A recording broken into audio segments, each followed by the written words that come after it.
어떤 분이 됐는지 모르겠지만 국민신문고에다가 글을 남겼대요. 법원에서 소스나 공급하고 있는 물건을 강제로 받게 하고 있고 비싸게 팔고 있다라는. 너무 섭섭해요. 제 입장에서는 정말 엄청난 배신감을 느끼는 거예요. 소스 팔아먹으려고 내가 메뉴를 개발해 드렸겠냐고. 돈 벌려고 그랬으면 내가 여기다가 직원 뽑아서 직영점을 늘리는 게 훨씬 나은 거지. 미안해 죽겠어요, 애들한테, 우리 직원들한테. 저렇게 백종원 대표가 격앙된 반응 보는 거 참 이례적입니다. 온라인에서 뜨거웠던 얘기.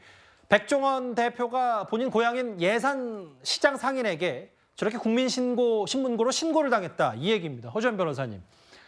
원래 이제 본인 뜻은 선의로 시작한 일인데 저렇게 화를 내는 이유가 소스, 백종원 대표 회사가 강제로 비싸게 판매한다라는 글 때문입니까? 네, 백 대표가 직접 상인들 모인 자리에서 얘기를 한 바에 따르면 자신이 국민신문고에 신고를 당했는데 이 예산시장 상인 중 한 명이 신고한 것으로 추정이 된다는 거예요. 근데 신고 내용이 백 대표가 예산시장 상인들한테 소스와 그 밖에 공급 식재료 이런 것들을 강매하는데 그것도 비싼 가격에 강매를 하고 있다. 이런 내용의 신고가 들어갔다는 거예요.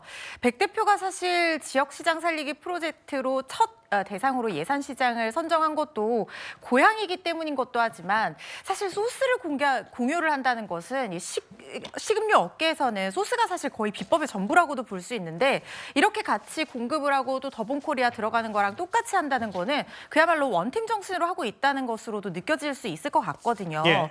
그런데 만약에 이게 허위라고 하면 백 대표 입장에서 상당히 화가 날 수도 있을 것 같은 일입니다. 실제로 백 대표가 어떻게 표현했냐면요. 목에 칼을 걸고 얘기하는데 최하 단가보다 싸게 공급하고 있다는 물류팀의 더블 체크가 있었다라고 얘기를 했다는 거예요. 표현이 다소 과격합니다만은 그만큼 자신의 진정성이 의심받는 상황에 대해서 붕괴하고 있는 것으로 보이고요. 사실 예산시장 살리기 프로젝트가 소기의 성과를 또 거두고 있습니다. 예. 지금 전국적인 관심도 받고 있고 이 300만 명이 방문할 것이다 연말까지. 지금 누적 방문객이 270만 명이라고 하고요. 예산 맥주 페스티벌도 굉장히 호황을 이루었거든요. 근데 이렇게 노력하고 있는데 만약에 물론 기존 영업 방식과의 차이에서 좀 갈등을 빚을 수는 있겠지만 백 대표 입장에서 상당히 억울하고 화가 나는 일이 될 수도 있겠다 싶습니다. 배신감을 느꼈고 꽤 격정 토론했던 백종원 씨인데 예산시장 관련 얘기를 길지 않게 만나봤습니다.